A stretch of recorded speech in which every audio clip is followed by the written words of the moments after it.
Avant même de commencer la vidéo, si tu kiffes le contenu UltraFX, je vais te laisser t'abonner à la chaîne et également rejoindre la communauté. Tous les liens sont dans la description.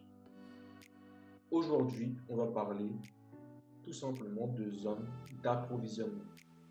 Qu'est-ce qu'une zone d'approvisionnement? Comment la détecter? Comment la traiter?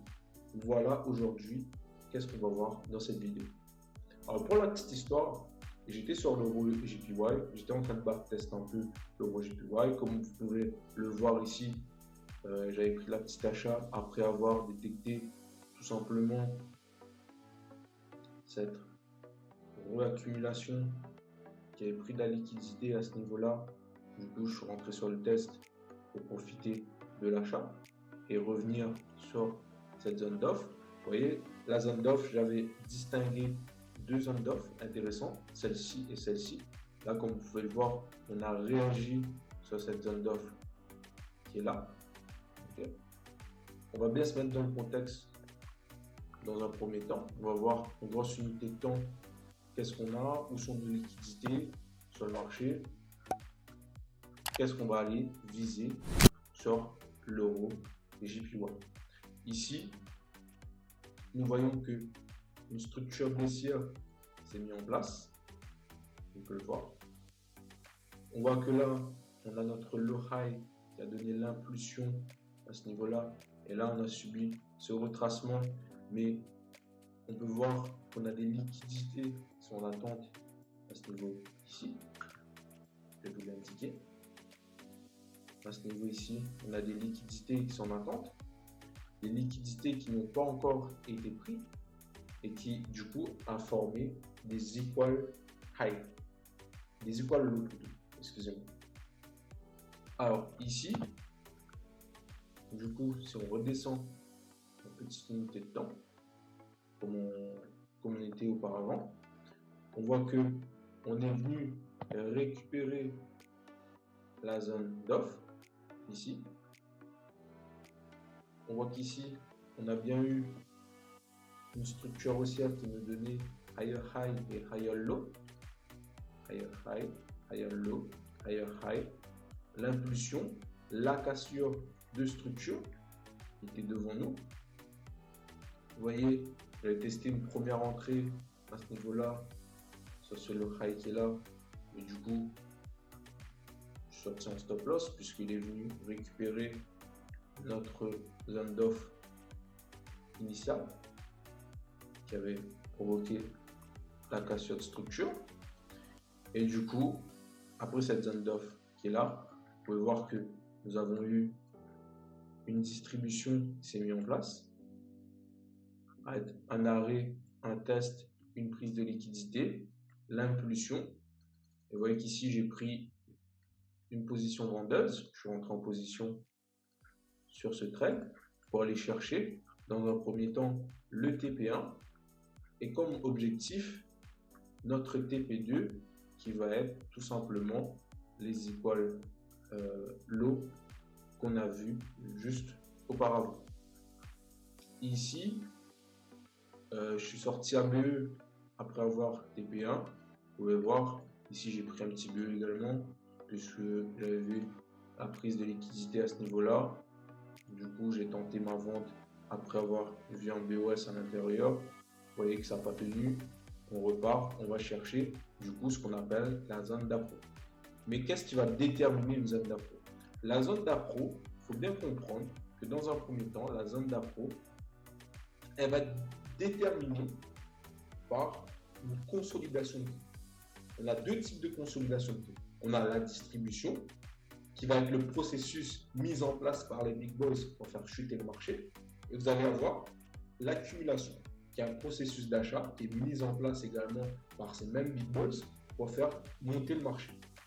La distribution, n'oubliez pas, processus de vente mis en place par les big boys pour faire chuter le marché. L'accumulation, processus d'achat mis en place par ces mêmes big boys pour faire monter le marché. Et du coup, notre zone d'appro va être délimitée, va être créée par cette distribution ou cette accumulation. Là, on va donner une time frame au hasard. On va se dire que là, on est sur du 15 minutes. Et que cette distribution est du coup une distribution 15 minutes. Cette distribution qui nous a donné du coup bien un effet vendeur sur le marché. Quand vous allez sur du 1 heure, 2 heures, peu importe, la distribution de 15 minutes, on va la voir dans une bougie. Et cette bougie va devenir notre zone d'offre et notre zone de demande. Mais ça va être également notre zone d'approvisionnement, puisque le Big Boy, il faut bien comprendre qu'il est rentré sur nos highs après nos prises de liquidité. Il est rentré ici, il est rentré ici, à la vente, sur la distrib, après nos prises de liquidité. Du coup, cette zone qui est là va devenir notre zone d'approvisionnement. Il sera délimité par notre distribution dans le cas d'une vente et dans le cas d'un achat de notre accumulation. Du coup, le prix va faire sa vie, va nous créer nos inducements, va être pris et après, on va repartir. Et comme on peut le voir ici dans l'exemple qu'on était en train d'étudier, on voit que là, du coup, on a bien eu une distribution qui a été créée ici, la prise de liquidité qui a été effectuée, l'impulsion. Vous voyez que là, on avait déjà eu la cassure de structure dans notre distrib et également la cassure de structure de ce niveau qui est là. Higher high, higher low, low high plutôt, excusez-moi. Là, du coup, nouveau low high, impulsion, le BOS qui est créé, la cassure de structure qui est mise en place devant nous, qui se crée devant nous. Du coup, la zone qui est là, la distrib qui est ici, va être tout simplement notre zone d'approvisionnement. Du coup, ok, on sort à bleu sur la première position qui est ici, on va sortir à bleu, mais il faut bien comprendre que tant que ce niveau-là n'est pas BOS, tant que ce high qui est là n'a pas été BOS, on ne va pas essayer de vendre, enfin on va pas essayer d'acheter plutôt l'euro JPY. Au contraire, cette zone d'approvisionnement va potentiellement alimenter le marché et faire repartir à la baisse. Et du coup, nous, qu'est-ce qu'on doit faire à ce moment-là?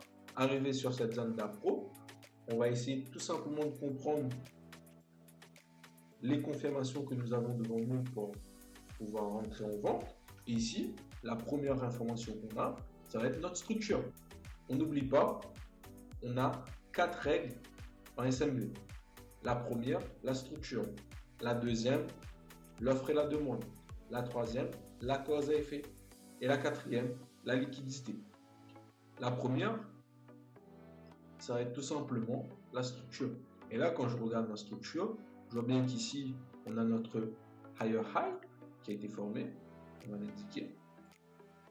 Là, du coup, notre higher high, higher low, higher high, higher low, higher high.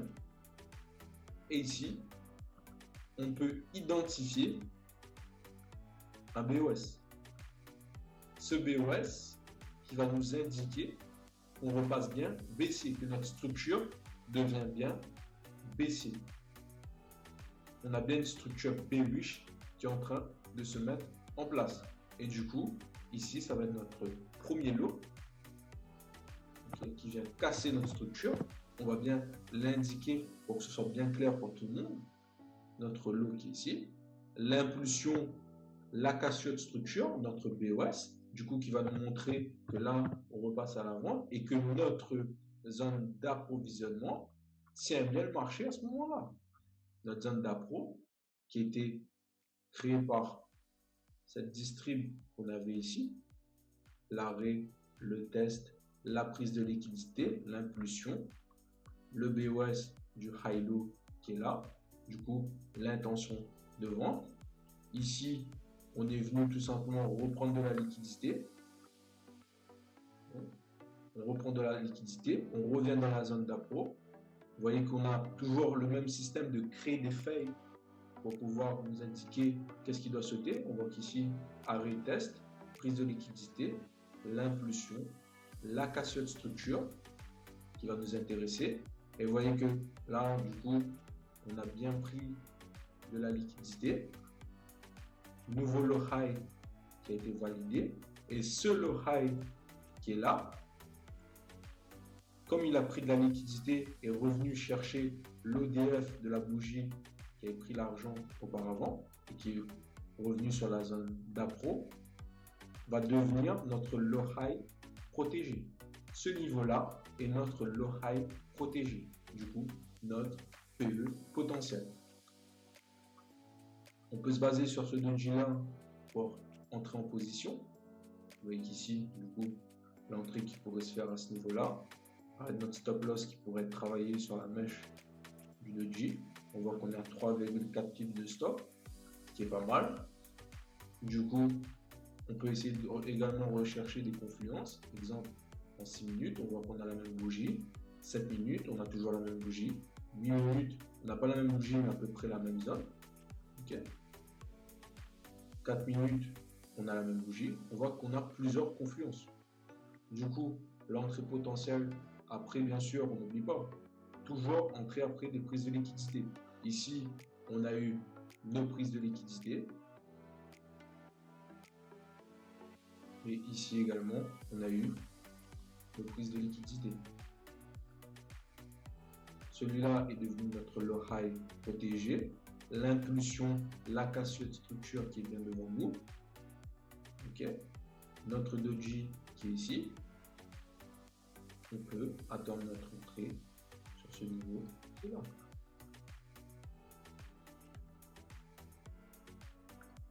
Du coup, on attend notre entrée en position. On voit que là, on a bien été déclenché. On voit qu'on est à 14h30 pour le PE. C'est pendant la session américaine. Et maintenant, l'objectif, on va placer nos TP. On va aller voir comment on peut placer nos TP. Alors, bien sûr, pour nos scalpers, on ne vous oublie pas. Les scalpers, vous pouvez totalement placer vos TP, exemple, à l'intact qui est ici. Entrez ici, à cette cassure-là, vous mettez ABE. Ici, vous avez votre TP1, votre TP final, selon comment vous tradez. Ok. Maintenant, ici, on est rentré là. Nous, on va aller chercher nos equal low qu'on a plus bas. Puisque nos equal low sont tout simplement des liquidités en attente qui devra être pris par la suite. Du coup, on va augmenter en time frame. Ici, on va passer en 30 minutes dans un premier temps. Ici, entrer sur ce niveau qui est là. TP1 qui peut être ce niveau ici, l'intact qui est là, puisque on n'oublie pas.